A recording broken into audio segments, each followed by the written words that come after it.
That breaking news unfolding on Capitol Hill. The House Oversight Committee expected to vote any time now on whether to hold Attorney General Eric Holder in contempt of Congress.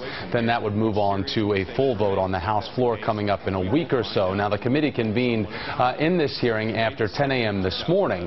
Florida Congressman John Mica is a member of the Oversight Committee and has been inside that meeting today. He also serves as chairman of the Transportation and Infrastructure Committee, and we're lucky that he stepped out to join us. Sir, it's great to have you. And I just want to ask you your reaction to the president's issue of executive privilege this morning on the documents after February the 4th of 2011 that you would like to see submitted.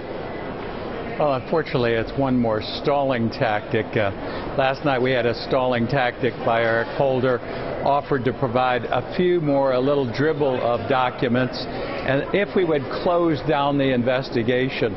Today the president's proclaiming executive privilege is an outrage. Again, there's no basis for executive privilege. We had an agent of the United States killed with drugs that were supplied by a plan that went sour devised by the Department of Justice. This is a serious matter, and our committee has the jurisdiction, should investigate this and get all the information and documents relating to this major disaster in the history of the Department of Justice. Sir, when you talk about the documents and the dribble that you refer to that have been released to you in this committee, it's over 7,600 pages of documents. Yeah, I heard your apologist, one of your announcers, talking about that from the White House. There are close to 100,000 documents and communications we've identified. Now I'm even more concerned that they set the February 4th deadline, because February 4th, 2011 to 11 months forward, they denied that there was even anything going on here.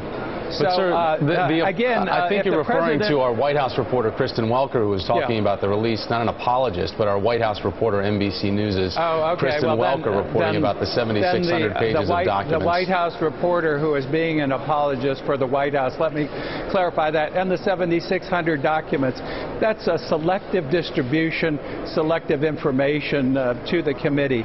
This is a committee with investigative jurisdiction, again over the Department of Justice, which has been involved in an incident in which a federal agent was murdered with weapons supplied by the Department of Justice. This isn't a game. And again, we should get each and every document relating to this incident, not some game played last night or some injection by the White House today. And if the White House knew any time from February 4th, 2011 to current of what was going on, then there is really big trouble. Sir, when we talk about the fact that the investigation by the Department of Justice goes up until that date of February the 4th, you're not entitled to the documents that are after that date. So is it just sour grapes and it looking like some type of axe to grind? We're entitled to any and all documents relating to this case, period. But not if the president issues an executive privilege. So is it just sour grapes on your part pushing forward? That's absolutely not the case. That's not the case.